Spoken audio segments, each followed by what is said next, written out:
quelle est la place aujourd'hui du leadership, du charisme et de l'intuition dans le business? Pourquoi cette chaîne, elle me tient à cœur? Parce que j'ai envie d'aider les gens à mieux communiquer entre eux, à avoir des prises de parole plus assurées, plus sereines et avec beaucoup de confiance, afin de pouvoir exprimer ce que l'on a envie de dire et d'incarner au monde ce qui nous tient vraiment à cœur. Et donc, on démarre ce premier podcast où on va parler de leadership moderne. Ensuite, on va parler de charisme, puis d'intuition dans le monde professionnel. Alors, pourquoi ce thème est important? Parce qu'on cherche tous à mieux s'exprimer et à mieux guider.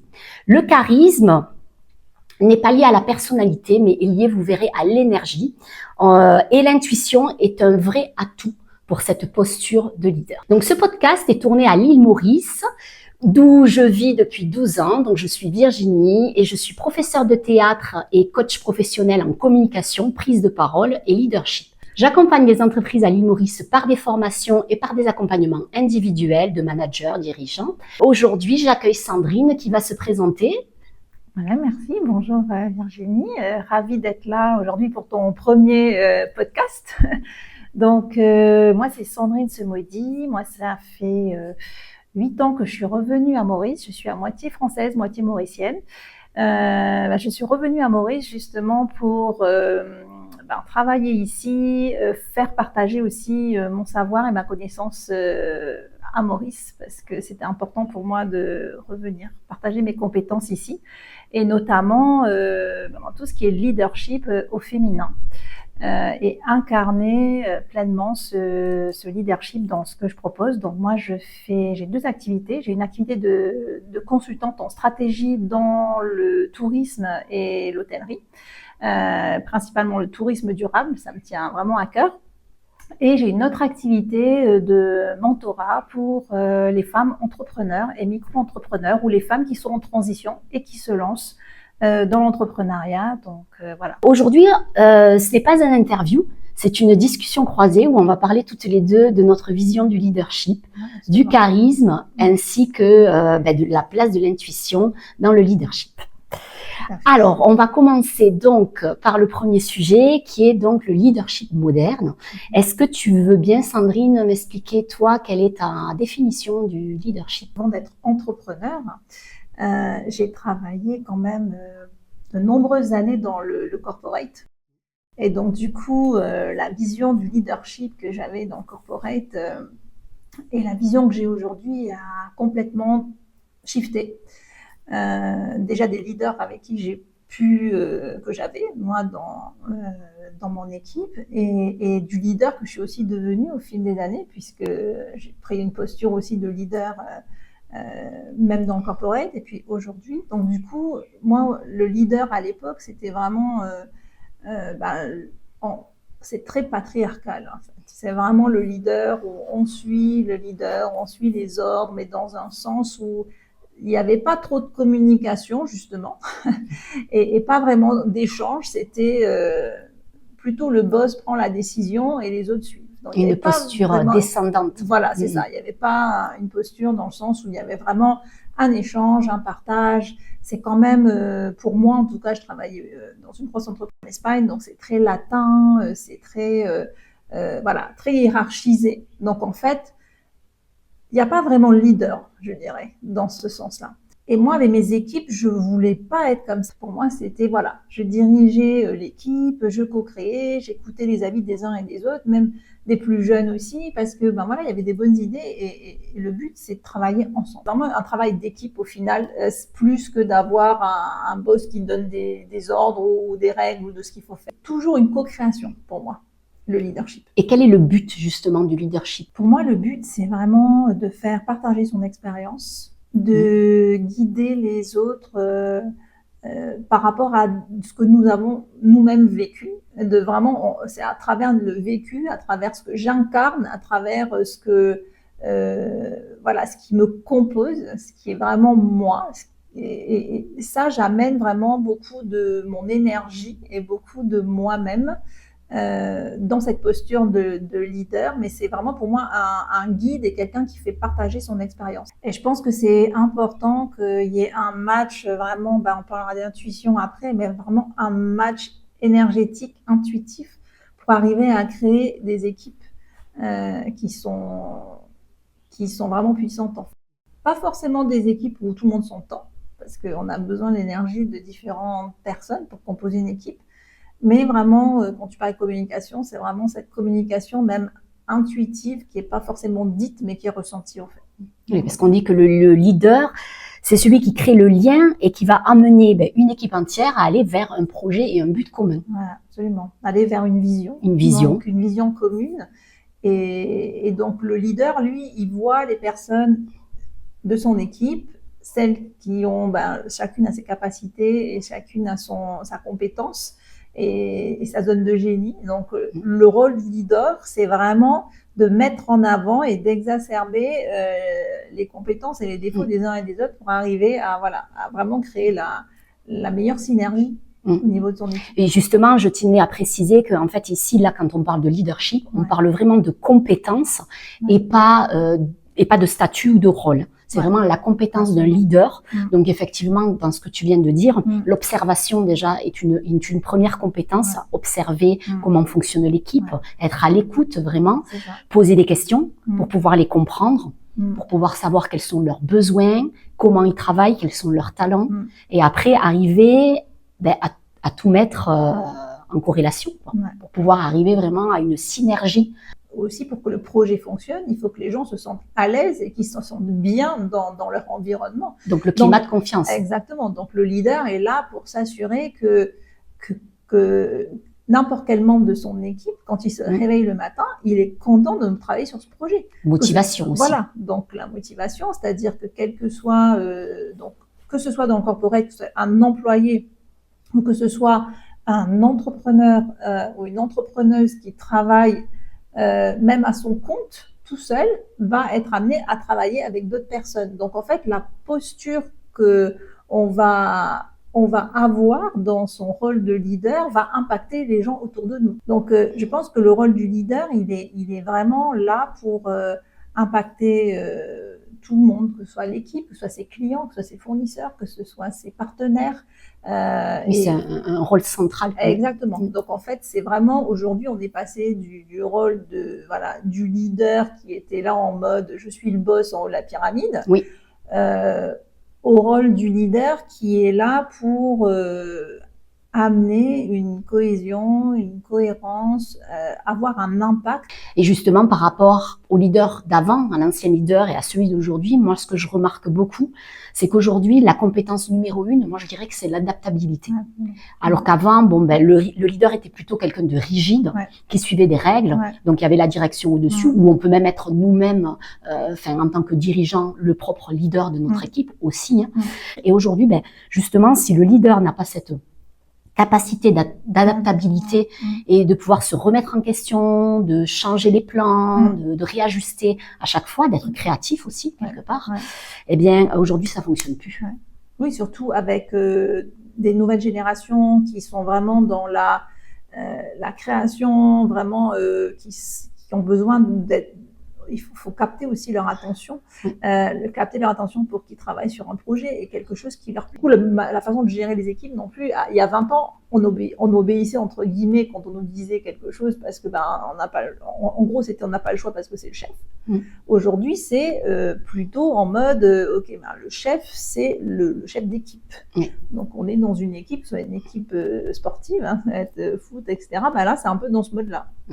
Puis il y a l'évolution humaine, mais il y a aussi toute l'évolution technologique qui est derrière, avec tout ce qui est web, internet, l'IA. Ça ne fait qu'évoluer à une vitesse grand V depuis quelques années. Oui, absolument. Et je pense que là, quand on parle d'IA aujourd'hui, la différence, le leader aujourd'hui, ça vraiment sa différenciation, ça va être justement de vraiment faire ressortir la compétence, les talents et la zone de génie de chacun des membres de son équipe, mais vraiment faire sortir le meilleur de l'humain en fait. Parce que la différence aujourd'hui entre une machine, une IA et un humain, c'est ce que l'humain, sa différenciation, c'est que lui, il est humain, il a un cœur, il vibre à une certaine fréquence et que l'IA, elle est exceptionnelle pour C'est l'outil. Voilà, c'est un outil. c'est ça. C'est un outil qui nous permet d'obtenir plein d'informations super rapidement, de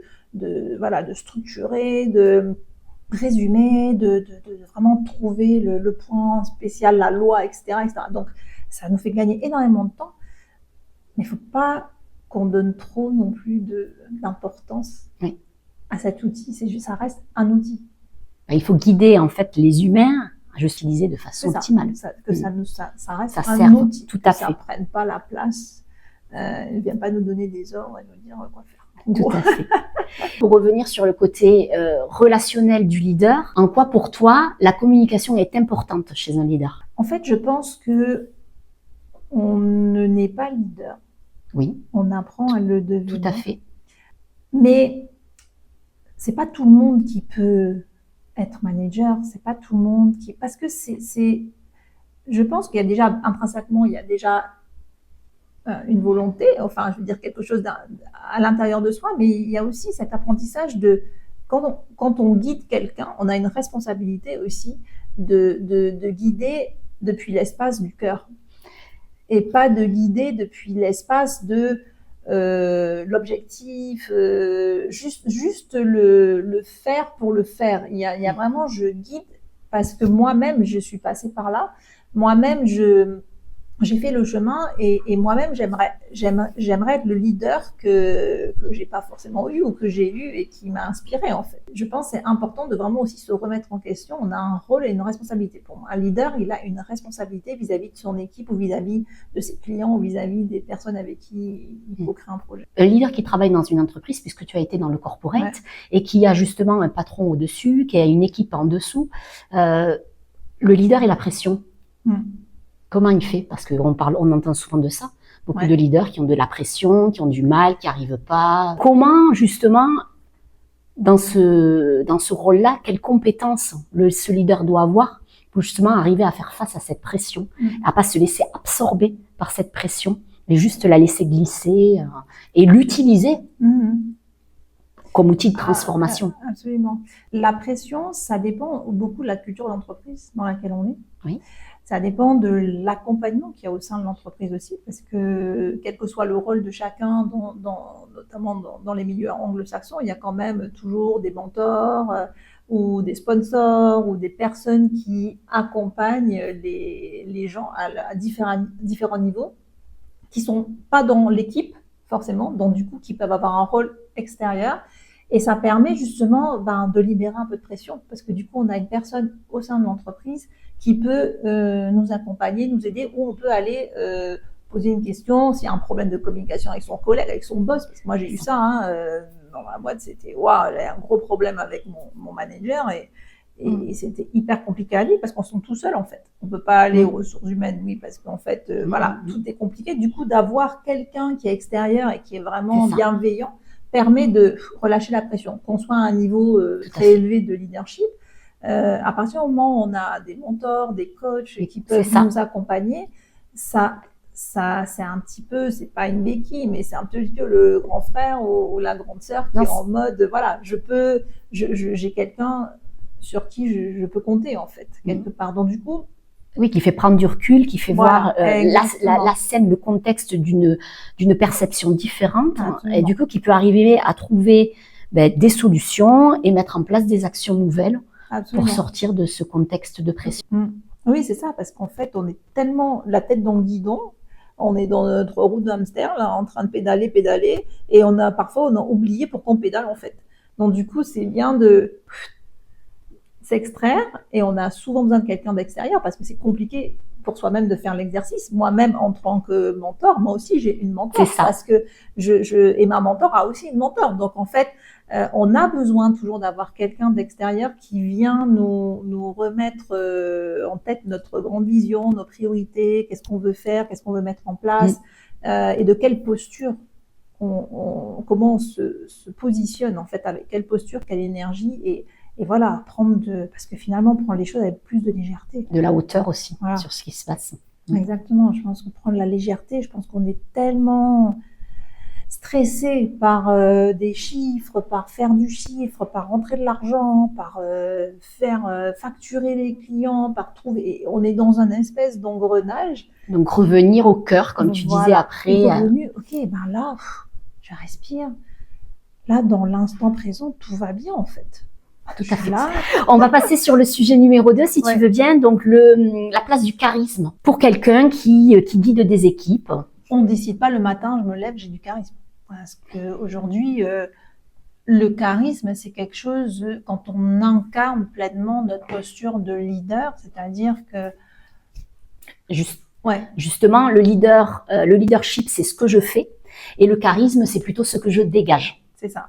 Voilà. Donc là, on a parlé du côté ce que je fais en termes de compétences, écoute, observation, meilleure communication, alignement, et voilà, écoute de son cœur. Donc ça, c'était toutes les compétences de ce que je fais pour être un bon leader. Là, le charisme, donc, c'est ce que je dégage. C'est ça. Mais les deux sont intrinsèquement liés parce que les gens ne vont suivre que quelqu'un qui a du charisme. Alors, pour définir quelqu'un qui a du charisme, je pense pas que ça se définit, ça se ressent déjà pour commencer.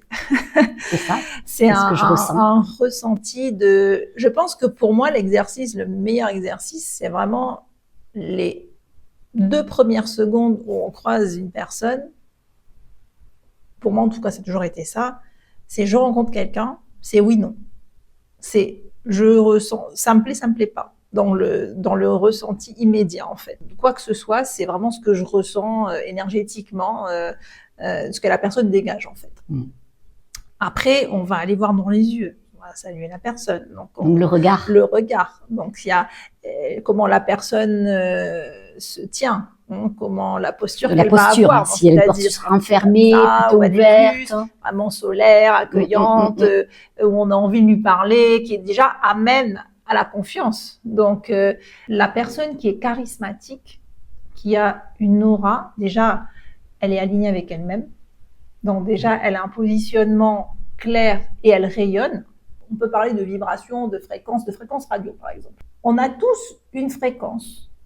On va dire que j'ai une fréquence, par exemple, 9. Toi, tu as une fréquence 11, le voisin a une fréquence 4. C'est pas une question de plus, de moins, là. C'est juste une fréquence. Alors là, sur ma fréquence 9, vu que je vais émettre ces énergies de 9, je vais avoir plutôt tendance à attirer des gens entre 7 et 11, par exemple. Je dirais un truc, puisque les fréquences, elles sont en permanence comme ça. Quelqu'un qui va être plutôt entre 1 et 5 va attirer des personnes qui vont être dans ce champ-là, cette fréquence. Donc en fait, je pense que peut-être que moi, la personne qui est entre 1 et 5, quand je vais la voir, je dis il y a un truc qui ne matche pas, en fait, sur le champ de radio. Parce que, on a une vision différente de la vie, on a peut-être conception différente, façon différente de faire les choses. C'est pas grave. On ne va jamais s'aligner parce qu'on n'est pas sur la même fréquence. Sa présence, on la ressent. Et sa présence nous apaise, sa présence peut nous faire nous sentir en confiance. Chacun a un charisme complètement différent. Oui, absolument. Voilà. Ouais. Même si on est peut-être sur la même fréquence, on va être attiré par quelqu'un pour quelque chose et par quelqu'un d'autre pour autre chose. Donc, en fait, le charisme, c'est pas être tous des clones, être tous pareils. Non. Avoir la même aura, la même fréquence, le même rayonnement. On dit que quelqu'un a de la présence ou de l'aura, c'est vraiment qu'il rayonne quelque chose. Donc, on a tous de l'énergie, mais le ressenti qu'on a, plus la personne est alignée avec elle-même, plus elle nous inspire à travers ce qu'elle dit ou ce qu'elle fait. Donc, en fait, elle rayonne, elle a un impact qui est beaucoup plus grand que juste son... Donc, l'alignement, là, est encore important. Voilà, exactement. On a tous de l'énergie et la personne qui est désalignée, elle a aussi une fréquence énergétique, un champ énergétique, mais qui est un peu... comme il est désaligné, un coup ça va pas. Et l'authenticité là-dedans? L'authenticité, pour moi, la définition du mot, parce que c'est très galvaudé, tout le monde parle d'authenticité, il faut être authentique, etc. Mais je pense qu'on ne peut pas juste authentique sur le papier. L'authenticité, c'est quelque chose qui sort de l'intérieur, en fait. Je suis authentique quand je dis ma vérité. Donc je dis ma vérité Mais j'accepte de le dire de façon bienveillante tout en n'essayant pas de plaire aux autres. Parce qu'en disant ma vérité, ça va pas forcément plaire à tout le monde. Oui. Donc, en étant leader, on doit dire les choses. Même parfois, ça fait pas plaisir. Mais on doit les dire. Mais la façon et l'énergie qu'on met derrière. Donc, pour être aligné Hmm. et charismatique, il faut aussi être authentique. Oui. Tu peux pas être charismatique si t'es pas authentique. Enfin, moi, je pense pas. Alors, authentique dans ce que tu dis, Ouais. mais authentique aussi dans qui tu es. Exactement. Oui, parce que si tu dis une chose et que tu le fais pas comme tu disais tout à l'heure, bah, en fait, tu es désaligné. Donc, en fait, bah, ton énergie, elle est chaotique, en fait. Donc, ne pas se mettre dans un costume, dans un rôle, juste ça. pour plaire. Voilà. Parce que ça fonctionnera pas. Ouais, ça marche. Là, il n'y a pas de charisme. Non, c'est ça. Je pense que les gens qui aujourd'hui ont des postures de leader, bah, très souvent, on les retrouve à partir d'un certain âge, parce que ça fait partie de l'expérience, aussi d'avoir accepté que le jugement des autres, ben, c'est pas important, puisqu'au départ, quand on est plus jeune, ben, quand on est petit, on veut plaire à tout le monde pour se faire aimer, en fait. Donc, en fait, on perpétue ce modèle jusqu'à ce qu'on réalise que Petit à petit, on enlève des couches et exactement. on devient soi-même et on est OK qu'il y ait des personnes qui nous aiment pas. Voilà. Ça fait partie c'est ça. de la vie. Mais ça, voilà, ça prend peut-être une personne qui a 20 ans aura peut-être plus de mal à avoir cette posture, bien qu'aujourd'hui, il y en a quelques-uns qui sont vraiment dans ce qui font parce qu'ils veulent faire, parce que c'est leur cri du cœur et qu'ils s'en fichent de ce que les autres disent. Puis quand tu te fais accompagner aussi, tu y arrives beaucoup plus vite. Voilà, exactement. Plus rapidement. Voilà. Alors justement, parler de charisme, donc la différence du tien et du mien. Ouais. Moi, je sais que les personnes qui viennent me voir régulièrement, ce qui les attire, ce qui fait qu'ils vont venir à moi, ben, c'est le côté... Il y a le côté, comme tu disais, solaire, rayonnant, que je souris, que je suis avenante, bienveillante, que j'ai cette capacité de créer de la confiance, un climat de confiance, et ce côté un peu fun. Ouais, c'est des personnes qui s'autorisent pas ouais. à être pleinement pleinement joyeux, pleinement vraiment être ouvert, c'est ça. Ouais. Donc c'est un côté un peu carré, je dirais, et le carré aimerait s'arrondir un petit peu. Un peu out of the box. C'est ça, voilà. Je sais que chez toi, c'est encore autre chose. Ouais. Chez toi, on vient chercher le côté sécurité, le côté business, le côté structuré. Structure, ouais. Voilà. Et moi, c'est plutôt créatif. Donc, on n'attire pas tout à fait les mêmes personnes à nous. Donc, dans ton côté charismatique, qu'est-ce qui fait que ces femmes-là viennent te voir à toi et pas quelqu'un d'autre? Qu'est-ce que tu dégages, toi, je pense dans ton être? De la structure, de la confiance. J'ai un peu ce rôle de grande sœur, en fait. C'est un peu ça. Mais aussi, j'incarne aussi cette femme qui s'est donné la permission et l'autorisation de faire ce qu'elle a envie de faire. Et parfois, on a besoin d'avoir quelqu'un qui est passé par là pour dire « Ah bah si elle le fait, moi aussi je peux le faire ». Et comment tu le dégages tout ça, justement? J'incarne aujourd'hui, je dis ce que je fais, je partage, j'incarne mon message en fait. Quelles que soient les choses que je mets en place, soit des événements, que ce soit mes accompagnements, je dis ce que moi j'ai vécu, comment je suis passée par là, quels sont les outils que j'ai mis en place, je partage ça. Et il y a l'authenticité, on parlait d'authenticité tout à l'heure, je veux dire, aujourd'hui je peux me montrer vulnérable, je me montre comme je suis et que ça ne m'empêche pas que je puisse avancer, mettre en place des choses qui me tiennent à cœur et qui sont ce que j'ai envie de devenir, la femme que je suis en train de devenir, la femme de demain que j'aspire à devenir, elle est en permanence en transformation. Peut-être quand j'aurai 90 ans, peut-être que je ne serai pas encore arrivée pleinement à être cette femme à 100%, mais que j'ai envie de devenir cette femme. Il y a 10 ans de ça, j'aurais jamais pu parler ou avoir ce discours parce qu'il y a 10 ans, je voulais être la personne qu'on m'avait dit qu'il fallait que je sois. Les gens, chaque fois, me disent ce qui me plaît chez cette personne et ce qui attire, donc ce qui fait le charisme, qui fait qu'on va être attiré, inspiré, c'est aussi ce côté humain, ce côté qui est vulnérable. Pourquoi ça attire tant d'après toi, ce côté vulnérable? Tu parlais d'autorisation. Est-ce que c'est pas parce qu'on ne l'autorise pas? Et justement, une personne qui se l'autorise, ça donne envie. Voilà, c'est ça, parce qu'on nous dit il faut être comme ça. Tu rentres dans le business, il faut pas être comme ci, il faut être comme ci, il faut être comme ça. Mais donc du coup, moi, mais par expérience, mes clients les plus fidèles ou que j'ai eu au cours dans mes années d'entrepreneuriat, ça a été des personnes, soit où j'ai des arguments, vraiment des discussions vraiment bien houleuses, mais où vraiment chacun a maintenu sa posture et sa souveraineté. Et c'est des personnes qui sont devenues des amies parce que on s'est autorisé les deux à vraiment dire notre vérité, mais de façon intelligente, constructive. Est-ce que tu es d'accord avec la phrase de « je vais vers cette personne », je trouve qu'elle est charismatique, j'ai envie d'aller la voir parce que quelque part, il y a quelque chose chez elle que j'ai envie d'avoir, ou j'ai envie d'être. C'est des choses que les personnes ont envie de devenir. Mais en fait, au fond d'eux, elles le sont. C'est juste qu'elles s'autorisent pas à l'être. Exactement. Donc, donc, elles sont attirées vers quelque chose qu'elles sont déjà, mais qu'elles renferment. On est attiré par des personnes, des leaders, que ce soit autour de nous, au niveau international, ou parce que on est attiré par ce qu'on voudrait devenir. Mais le next step, c'est j'aimerais être ça. Est-ce que je fais le pas et je m'autorise à l'être? Donc, quand on a la chance de pouvoir côtoyer des personnes qui nous inspirent, restez près d'elles, en fait, jusqu'au moment où tu deviens, en fait, cette part qui t'a inspiré. C'est ça. Le lien qu'il y a entre justement le charisme et la prise de parole, pourquoi quelqu'un de charismatique a besoin de savoir exprimer ce qu'il a envie, ce qu'il est, sa vision des choses. Pourquoi c'est important? Si je prends mon cas, puisque c'est un très bon exemple, je veux dire, quand moi même quand j'avais 18 ans ou même avant, j'étais hyper timide, hyper enfermée. Quand quelqu'un venait me parler, je rougissais jusque-là. Quand on me dise quelque chose de positif ou de négatif, je voulais juste disparaître. Je voulais pas qu'on me voie, en fait. Je voulais être transparente. Et les circonstances de la vie ont fait que j'ai commencé à travailler dans l'hôtellerie, qu'il fallait que j'aille parler aux gens, qu'il fallait que j'aille vendre, qu'il fallait que j'aille vendre en français, en anglais, en espagnol. Et je me suis retrouvée, en fait, vraiment quelque part à me faire violence parce que c'était carrément pas du tout à l'intérieur de moi, c'était vraiment chaotique. C'était en mode oh là là, il faut que je parle aux gens. Exactement.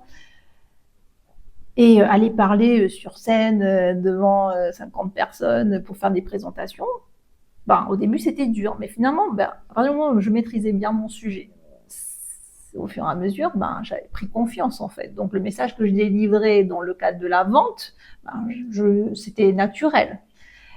Et au fil des années, faire des présentations devant les clients, quand on maîtrise le sujet, ça devient facile. Alors que si je me suis prise il y a 20 ans, ça aurait été quelque chose carrément faire une présentation à l'école devant le tableau. Au tableau, c'était absolument chaotique. Donc c'est oser et c'est de l'entraînement. C'est ça. Je pense que c'est prendre confiance en soi dans le message qu'on délivre. Et aujourd'hui, pour moi, ne pas prendre la parole. Quand on veut inspirer. Voilà, pour moi, ne pas prendre la parole aujourd'hui, c'est quelque part ne pas rendre service à des personnes qui ont besoin de mon accompagnement, qui ont besoin du message que je délivre parce qu'en fait, si on ne raconte pas nos histoires, si on n'est pas en train de faire ce podcast, si on n'est pas en train d'organiser des événements, si on n'est pas en train d'accompagner des gens, il y a plein de gens qui pensent qu'ils sont seuls à vivre cette situation, en fait. Donc, le fait de partager nos expériences, le fait de partager tous, comme moi, il y a 20 ans, je ne serais jamais montée sur scène ou je ne serais jamais venue faire un podcast ou venir parler devant des gens, les gens se disent « Ah oui, moi aussi, j'étais comme ça, donc du coup, je peux devenir ça aussi. » C'est possible, en fait. Tout à fait. Ah ouais, j'en suis aussi l'exemple comme toi, parce que moi, c'est pareil, étant jeune, la communication au sein de mon foyer, c'était égal à danger. Je l'ai assimilé comme ça, donc j'ai effectivement dépassé ces peurs-là parce que c'était quelque chose d'important. Je pense que c'est ce qui m'a mené jusqu'ici aujourd'hui. Le théâtre en premier m'a permis de libérer sans avoir cette peur du jugement, puisqu'au théâtre, on peut faire ce qu'on veut, dire ce qu'on veut. C'est plus facile par rapport au regard des autres. Et de là, ensuite, ça a été tout ce qui est communication, prise de parole, pour aider les gens justement les aider à mieux communiquer et pas vivre ce que j'ai vécu moi quand j'étais jeune, les aider à aller plus vite, parce que moi, ça m'a pris quand même 30 ans pour arriver à tout ça. Donc là, les aider plus vite.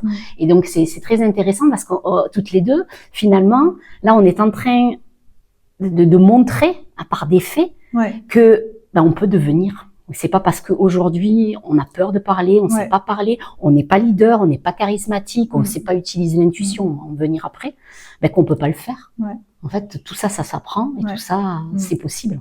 C'est se donner l'autorisation aussi d'aller explorer. Parce que je pense que très souvent, on se dit, ah bah non, c'est comme ça, donc voilà. Ouais. Donc, c'est vraiment se dire, bah non, je sens qu'il y a quelque chose de plus, donc je me donne l'autorisation d'expérimenter, d'explorer, d'aller voir. Et moi, ce qui était mon moteur, c'est dès que j'ai eu peur de faire quelque chose, bah, je suis allée, j'ai ouvert la porte, mais j'ai eu peur, ben, je suis allée, je suis rentrée en entrepreneuriat, j'avais peur, j'y suis allée, j'avais peur de diriger des équipes. Au début, j'étais hyper jeune, mon premier poste, ben, j'avais 5 personnes sous ma responsabilité. J'ai exploré, j'ai osé, j'ai demandé, j'ai posé des questions, mais voilà, j'avais peur, mais je l'ai fait. Ouais. La peur est un moteur. Hein.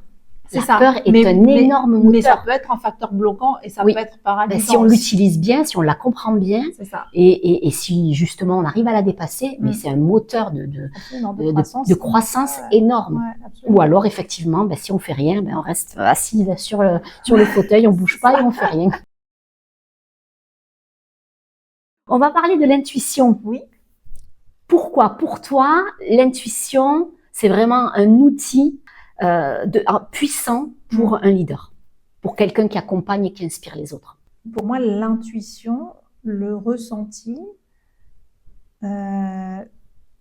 l'énergie qu'on dégage, c'est essentiel pour avoir un impact. Je pense qu'il y a plusieurs catégories de leaders. Il y a les leaders qui intuitivement ont ressenti qu'ils devaient utiliser telle posture ou telle posture pour faire fonctionner leurs équipes. Et que leur ressenti a fait que ça amène à créer des équipes soudées où il y a une synergie qui se met en place. Ils le font pas peut-être de façon consciente, mais ça les guide en fait. C'est l'intuition pour la prise de décision. Voilà, c'est ça. Mais peut-être qu'ils sont pas conscients qu'ils utilisent leur intuition. Il y a beaucoup de dirigeants qui utilisent leur intuition, qui prennent des décisions comme ça, sur le coup de leur intuition, mais sans en avoir conscience. Voilà, je pense qu'il y a ceux qui en ont pas conscience et que c'est naturel en fait chez eux. Donc du coup, c'est une posture assumée, mais naturellement, parce qu'ils ont toujours été comme ça quelque part, entre guillemets. Je pense que tu peux avoir la posture du leader qui incarne, qui ressent et qui est comme ça depuis toujours, entre guillemets, parce que c'est quelque chose qu'il a toujours assumé depuis petit jusqu'à aujourd'hui. Et il y a le leader qui devient leader et qui est en mode baby leader et qui grandit et qui comprend que l'intuition, le ressenti, c'est essentiel dans la prise de décision, parce que tu peux pas attendre une semaine pour prendre une décision, parce que tu vas procrastiner, parce que il faut prendre une décision. Donc plus, moins, on verra. Il faut prendre une décision. Donc, tu évalues et tu peux évaluer de façon très méthodique, mais au final, la décision finale, c'est vraiment ton gut feeling. Il va dire ton ressenti en mode ok, c'est ça, parce que je sais pas pourquoi c'est ça, mais c'est ça. C'est une somme de beaucoup de choses. C'est une somme de ce qu'on voit, de ce que l'on a appris, de nos expériences. Et tout ça, en fait, c'est de l'intuition. C'est le petit déclic, en fait, dans notre corps et les émotions. Il y a tout, en fait, qui joue l'énergie. Il y a l'énergie, l'émotion, nos expériences, ce qu'on connaît, le savoir que l'on a, parce qu'on regarde des choses à la télévision, sur notre téléphone, tout ce qui est culture, l'influence, ce qu'on entend autour de nous. Et tout ça, en fait, à un moment donné, ça vient nous délivrer un petit message. Mais je pense qu'au-delà de tout, il y a toute cette combinaison d'expériences. Oui. Ou de tu rajoutes quelque chose en plus. Mais pour moi, si on enlève tout ça, il y a quand même toujours, quand on se reconnecte, pour moi, je le vois, parfois j'ai juste besoin de fermer les yeux, de me reconnecter à mon cœur et de respirer. Et là, il y a quelque chose qui va apparaître. Ça va être une image, ça va être un mot, ça va être quelque chose, vraiment, pour moi, prendre des décisions complexes aujourd'hui, je les fais dans le silence. Donc, c'est vraiment être dans le mode, je relâche tout le reste, je vois tous les petits nuages avec toute l'expérience, tout le faire, dont les pensées qui sont là et qui t'envahissent.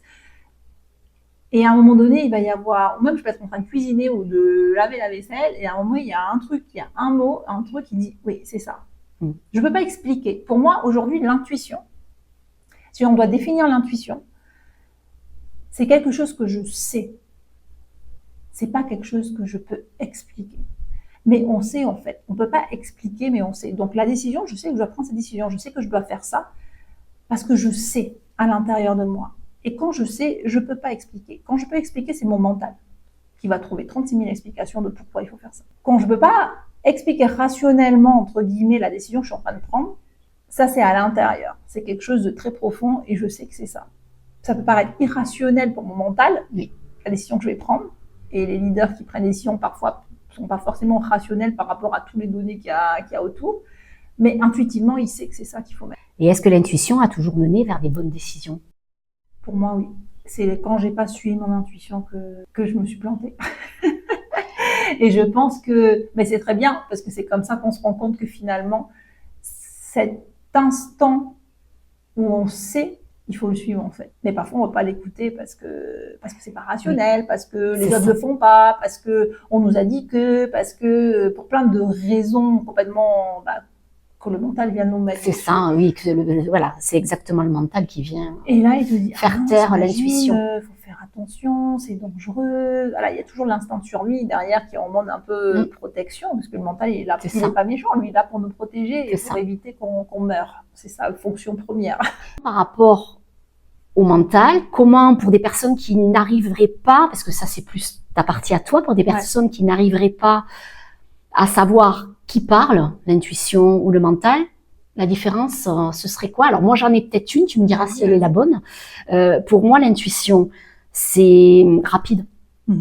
Donc elle vient, elle s'en va, elle passe. Alors que quand c'est le mental, ça reste. Et justement, ça prend la tête, on dit. Hein, c'est l'expression, ça prend la tête. Alors que l'intuition, elle passe. Alors des fois, elle est passée tellement vite.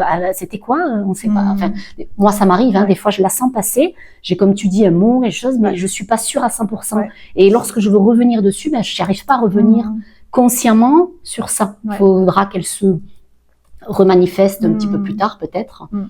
Donc, vas-y, donne-nous ton tips. C'est intéressant ta définition. Pour moi, c'est ça, c'est ce que je définissais. Et ça fait quoi, 2 ans que j'ai eu vraiment cette définition, c'est que l'intuition, tu sais, tu ne peux pas expliquer pourquoi, mais c'est ça. Au fond de toi, tu sais que c'est ça. Donc, dès qu'on peut pas expliquer pourquoi, c'est que c'est de l'intuition. Ouais. Et à partir du moment où tu mets tu peux mettre une explication. Du sens. C'est ça, parce que il faut faire ci, il faut faire ça, parce que le marché, parce que le client, parce que la famille, parce que, à partir du moment où tu peux donner plein d'explications de pourquoi tu as pris cette décision. C'est plus l'intuition. C'est pas l'intuition pour moi. Cette année, j'ai organisé un événement pour des femmes entrepreneurs. J'en ai fait 2. Les 2 que j'ai organisés, et le 3e que je suis en train de mettre en place pour l'année prochaine, c'est uniquement sur de l'intuition. Un truc qui peut paraître complètement infaisable, farfelu, comment tu vas mettre ça en place en 3 semaines, tu vas pas trouver d'espace, tout va être complet, ça aurait été mon mental. Là, c'est en mode, ok, j'ai vu ça. Donc moi, vraiment, j'ai des images très visuelles, hein. Tout le monde n'est pas comme ça, mais moi, j'ai des images, je vois, et là, c'était, ok, je vais organiser ça.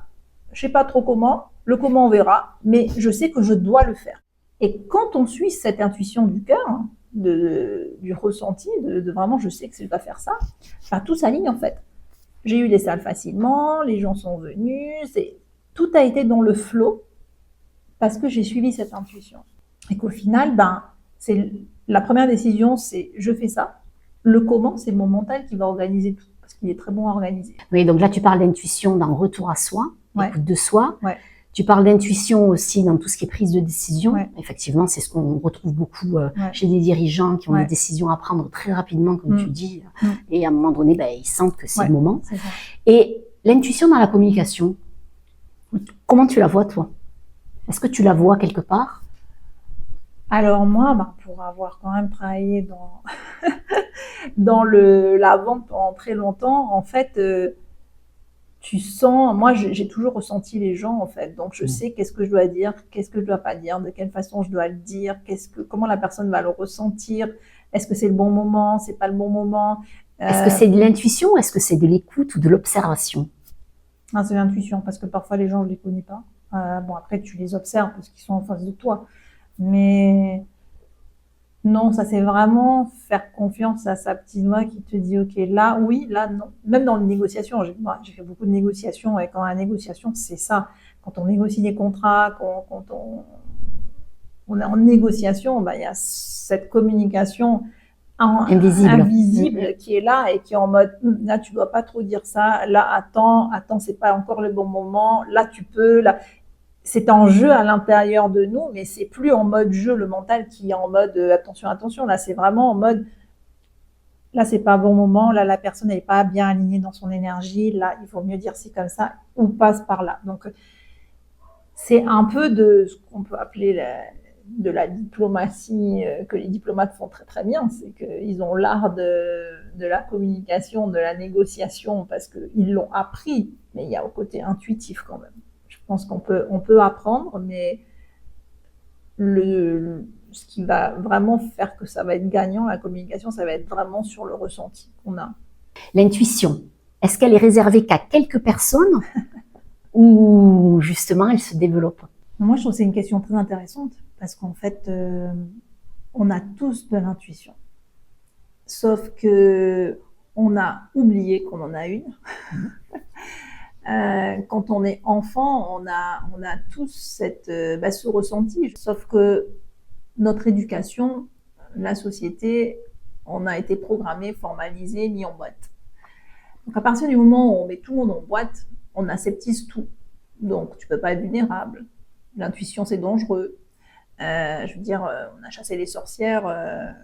On va pas rentrer dedans, mais c'est un grand sujet, mais ça en fait partie aussi, d'accord? Donc elles étaient intuitives, elles étaient guérisseuses, donc ça rentrait pas dans les normes, on pouvait pas cadrer tout ça. Donc en fait, à force de cadrer tout le monde, ben, on est devenu un peu aseptisé. Donc du coup, on est parti dans le faire, qui est quelque chose qu'on peut évaluer. Mmh. C'est comme l'école, aujourd'hui une école. Oui, c'est des faits. Voilà, les maths, la physique, on peut mettre des notes. Le dessin, l'art, la peinture. Ça reste subjectif. Le théâtre, c'est compliqué à évaluer. Donc du coup, on est dans une société où on veut tout évaluer. Donc en fait, l'intuition, on peut pas l'évaluer parce qu'on disait tout à l'heure, quand on est intuitif, c'est quelque chose qu'on sait, quelque chose qu'on ressent, quelque chose qu'on vibre.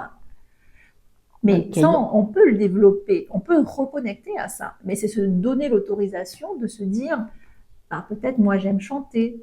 C'est se reconnecter à son corps. C'est ça. Comment tu l'as développé? C'est un besoin. C'est quelque chose. Là, si on devait aider quelqu'un qui souhaiterait développer son intuition. Ben, c'est vraiment, pour moi, c'est déjà retourner à son corps, à la respiration, à l'intérieur. L'intuition, elle est à l'intérieur. Faire taire son mental. C'est ça, revenir à l'intérieur. Donc, ça peut être pratiquer du yoga, faire de la danse, faire des choses moi, j'ai donné des cours de danse pendant très longtemps, notamment pendant Covid. Et en fait, je disais toujours à mes élèves, je leur disais, pendant l'heure que vous allez passer dans le cours de danse, vous ne pourrez pas penser aux courses à faire, au prochain to-do list de demain. Non, parce que là, il faut être dans le moment présent. Donc, faire les choses en conscience. Exactement. Quand tu cuisines, le faire en conscience. Quand tu travailles, faire en conscience. Et pas faire en étant projeté ailleurs. Exactement. Et comme ça, on arrive à se réaligner à son intuition. À être dans l'instant présent. Et là, quand on est réaligné justement et qu'on est dans l'instant présent en train de cuisiner et je vois ce que je suis en train de faire et je suis pas en train de penser à autre chose, ben là, je vais avoir des inspirations. Des inspirations, donc inspiritum, je veux dire en latin, l'origine du mot, c'est, je vais être inspiré par l'énergie cosmique, quelque chose, le champ informationnel. Et là, je peux avoir des idées, être inspiré pour mon prochain projet, pour potentiellement résoudre le problème ou le challenge qui m'arrive dans mon quotidien, dans mon travail. Et là, quand je me reconnecte à cet instant présent, je suis pleinement avec moi-même. Et donc, du coup, c'est petit à petit, en faisant ça, ça peut être juste le matin, se poser 5 minutes avant de démarrer quoi que ce soit, respirer 5 minutes en conscience, imaginer sa respiration qui monte, qui descend, observer. Et juste se poser. Une semaine après, 2 semaines après, ça peut être faire 10 minutes. Et être juste dans l'instant.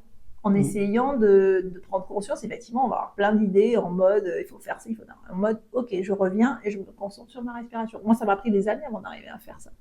Et au final, le plus on pratique, le plus on met ça en pratique, après ça devient magique en fait. Parce que du coup, on a vraiment un espace à l'intérieur de nous où tout est possible et où on peut trouver toutes les solutions, ou les personnes qui vont nous apporter des solutions, ou un coup de fil qu'il va falloir passer. Oui, on sera plus réceptif. Voilà. Et du coup, c'est ça qui nous amène sur le chemin de là où on veut aller, en fait.